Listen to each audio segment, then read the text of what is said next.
김광현 선수의 메이저리그 진출 당시 감독을 맡았던 마이크 쉴트가 샌디에고의 새 사령탑으로 부임했습니다. 어떤 감독인지 김하성 선수에게는 어떤 영향을 미칠지 한번 알아보도록 하겠습니다. 네, 오늘 디애슬레틱발 소식이죠. 이 샌디에고가 이 마이크 쉴트 구단 자문을 이 신임 감독으로 임명했다라고 보도를 했습니다. 그러면서 이제 샌디에고 구단 측에서도 2년 계약을 발표를 했었는데요. 사실 그동안 꾸준히 마이크 쉴트가 가장 강력한 신인 감독 후보로 꼽혀오지 않았습니까? 이 감독이 어떤 감독인지에 대해서 간단하게 한번 살펴보도록 하겠습니다. 그래요. 쉴트 감독 같은 경우에는 일단 가장 특기할 만한 사항이 이 프로 경력이 없는 감독이라는 점을 먼저 짚어드려야 될 것 같습니다. 이 대학교 때까지는 야구를 했었지만 결국에는 이제 프로의 지명을 받지 못했거든요. 네, 그러면서 이제 아마추어 야구팀의 코치를 선택을 했었고, 이후에 모교인 노스캐롤라이나 대학의 야구팀 감독을 맡다가 이 세인트루이스의 스카우트로 고용이 된 걸 시작으로 메이저리그 경력을 시작을 했습니다. 그렇습니다. 이후에 뭐 마이너리그 감독, 코치 거치면서 2017년 퀄리티 컨트롤 코치로 드디어 이제 메이저리그 팀에 합류를 하게 됐는데, 그 이후에 3루 코치로 보직이 변경이 됐고 2018년에는 벤치 코치까지 승격이 되는 뭐 이렇게 계속 단계를 좀 밟아오는 감독이더라고요. 이 사실 2017년에 퀄리티 컨트롤 코치부터는 정말 굉장히 빠른 단계를 밟아서 이 감독까지 승격이 됐다고 할 수 있겠고, 그때 이제 메시니 감독이 사퇴한 이후에 감독 대행으로 부임한 게 또 최초 아니겠습니까? 그렇습니다. 이 시즌 도중에 정식 감독 체결을 했는데 이 메이저리그 선수로 뛰지 않은 사람이 감독이 된 케이스는 8번째인데 그 중에서도 마이너리그조차 뛰어보지 않은 감독은 또 쉴트 감독이 최초였다고 하더라고요. 그러니까요. 사실 쉴트 감독의 선임을 시작으로 해서 지금 메이저리그 감독들의 트렌드가 많이 바뀌고 있잖아요. 이제 마이너리그를 거치지 않은 감독들도 나올 수 있는 세상이 됐었는데, 그러면서 또 한 번 이제 쉴트 감독의 지도력이 좀 잠시 주목을 받던 시기가 있었습니다. 2019년에는 91승 71패를 기록하면서 미러키를 밀어내고 4년 만에 내셔널리그 중부지구 우승을 차지하기도 했었죠. 그리고 이때 올해의 감독상을 또 수상을 했었고, 이후에 이제 국내 팬 여러분들께서는 2020년 이 김광현 선수가 세인트루이스와 계약하면서 한국인 선수와 또 처음으로 연을 맺은 이 쉴트 감독, 그때부터 알게 되신 분들도 많으실 것 같아요. 그렇죠. 2021년에도 세인트루이스의 성적이 나쁘지 않았었습니다. 5할 승률도 되지 않았었던 9월 중순까지의 성적이었었는데, 이후에 17연승을 달리면서 90승 72패로 와일드카드를 차지했었던 시즌이었죠. 그리고 이때 와일드카드 게임에서 다저스에게 패배하면서 탈락을 했고, 또 놀라운 또 결정이 있었죠. 포스트 시즌 진행이 한창 또 진행되고 있을 때 구단과의 견해 차이로 경질이 되는 이런 또 선택을 또 하게 됩니다. 그렇죠. 그때 당시에 이제 김광현 선수와의 관계를 좀 설명을 하자면, 김광현 선수가 진출 첫 해에는 마무리로 시작을 해서 결국엔 선발에도 정착을 했었잖아요. 하지만 이제 믿고 맡기는 경우보다는 이 5이닝 전에 교체하는 경우가 많았었다는 거, 사실 한국에서는 비판도 많이 받았던 부분이 있었습니다. 그렇습니다. 그리고 2021년 후반기에는 이 김광현 선수의 선발 등판 이틀 전에 갑작스러워 불펜을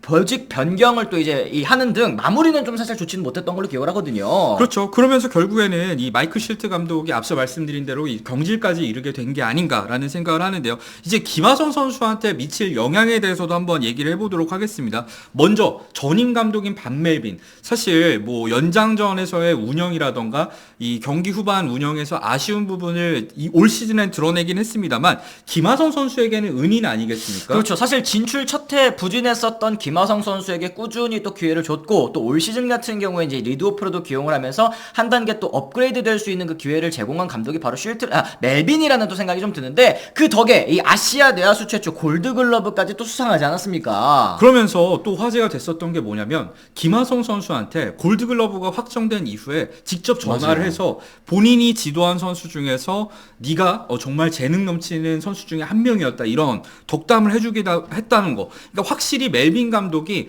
덕장으로서의 이 지도력은 인정해야 될 부분이 있습니다. 그래요. 그랬을 때 사실 김하성 선수의 입지, 팀 내 입지 같은 경우는 이제 어떤 감독이 들어온다고 해서 쉽게 흔들 수 없는 이제 핵심 선수라는 생각이 좀 들긴 하거든요. 왜냐면 김하성 선수가 단순히 이제 골드글러브만 수상했을 뿐만 아니라 타격에서도 뭐 시즌 막판엔 살짝 부진하긴 했습니다만 스텝업한 모습을 확실히 보여주면서 이제 주전 선수로 완전히 발돋움을 했기 때문에, 쉴트 감독이 뭐 김하성 선수의 기용에 대해서 어떻게 개입할 수 있는 부분은 크지 않을 것으로 보이긴 해요. 그렇습니다. 취임 기자회견에서도 쉴트 감독이 이 타티스와 마차도, 그리고 머스 그로버와 함께 또 언급한 선수가 바로 김하성 선수였는데요. 재능 있는 선수가 많다면서 여러 포지션에서 보여주는 김하성의 수비 정말 좋다. 뭐 꼭 집어서 얘기했던 것도 또 눈길 같습니다. 근데 이제 사실 쉴트 감독의 선임이 뭐 아직 한 경기도 뛰지 않았습니다만 걱정되는 부분이 없는 건 아닙니다. 앞서 말씀드린 대로 반멜빈 같은 경우에는 덕장으로서 이제 선수들 사이가 굉장히 좋은 감독이었다는 거죠. 그러다 보니까 워낙에 그동안 메이저리그에서 쌓은 커리어도 후출중하다 보니까 스타급 선수들도 반멜빈 감독의 말이라면 듣는 경우가 상당히 많았다는 거. 하지만 반멜빈 전에 왜 팅글러가 잘렸는지를 생각을 해보자고요. 전임 감독인 팅글러 같은 경우에는 결국에는 덕아웃의 그 개성 넘치는 선수들을 관리하지 못하면서 덕아웃 분위기가 완전히 엉망진창이 되고 타티스와 마차도가 덕아웃에서 대놓고 싸우는 모습이 드러나기도 했었는데 이런 부분에 있어서 쉴트 감독이 과연 멜빈처럼 이런 지도력을 발휘할 수 있을지 좀 우려되는 부분이 있습니다. 그렇습니다. 이제 세인트루이스에서 쉴트 감독이 어떻게 했었는지를 또 살펴보는 것도 도움이 되겠죠. 사실 전임 구단인 세인트루이스 같은 경우는 여러 고참들이 또 있지 않았습니까? 뭐 몰리나 웨인라이트 이런 선수들이 대표적으로 떠오르실 것 같은데 구단 문화가 또 깊게 뿌리내린 그런 팀 아니겠습니까? 선수단 관리에 있어서 감독의 역량이 개입할 수 있는 부분이나 부담 같은 거 다소 좀 적었다고 한다면 샌디에고라는 팀은 아까 말씀해 주신 것처럼 개성 넘치는 스타 선수들이 많다. 이 스타 군단을 어떻게 관리할 것인가? 요거는 사실 이제 감독의 역량이라는 거죠. 그렇죠. 그리고 사실 현지에서도 언급이 된 부분이고 이게 현실적인 부분을 짚자면은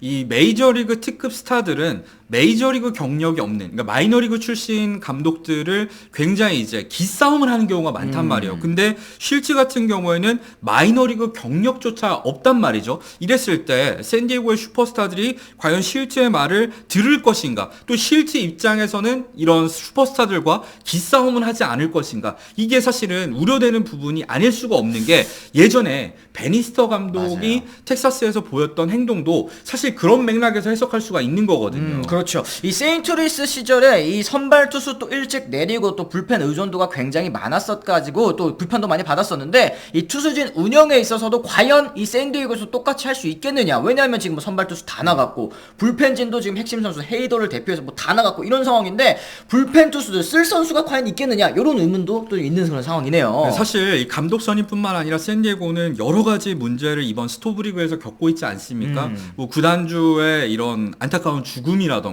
그리고 지난해 같은 경우에는 9월에 차관을 했던 이력. 그러니까 재정적으로도 지금 굉장히 힘든 상황에서 소토까지 트레이드를 해야 되는 상황인데 과연 투수진 공백은 어떻게 메울 수 있을 것인가? 소토의 이탈로 인한 공격력은 어떻게 메울 수 있을 것인가? 걱정이 되는 상황입니다. 그렇습니다. 이처럼 참 스토브리그 여러 문제가 남은 샌디에고인데요. 그래도 어쨌든 감독은 선임을 하고 봐야 되는 거 아니겠습니까? 그렇죠. 이 쉴트 감독이 과연 우리 애들의 이 우려를 모두 다 씻고 이 김하성 선수와 또 좋은 추억을 만들어 나갈 수 있을지 좀 지켜봐야 될 것 같고요. 여러분들께서는 이 새 감독에 대해서 또 어떻게 생각하시는지도 궁금합니다. 댓글을 통해서 또 의견 남겨주시면 또 좋을 것 같고요. 저희 영상 또 좋아요도 많이 눌러주시고 또 시청하시는 분들 구독도 꼭 한 번씩 부탁을 드리도록 하겠습니다. 저희가 오늘 준비한 소식은 여기까지고요. 저희는 내일 또 다른 소식으로 돌아오도록 하겠습니다. 지금까지 시청해주신 분들 모두 감사합니다. 고맙습니다. I'm ready to go. I'm ready to go.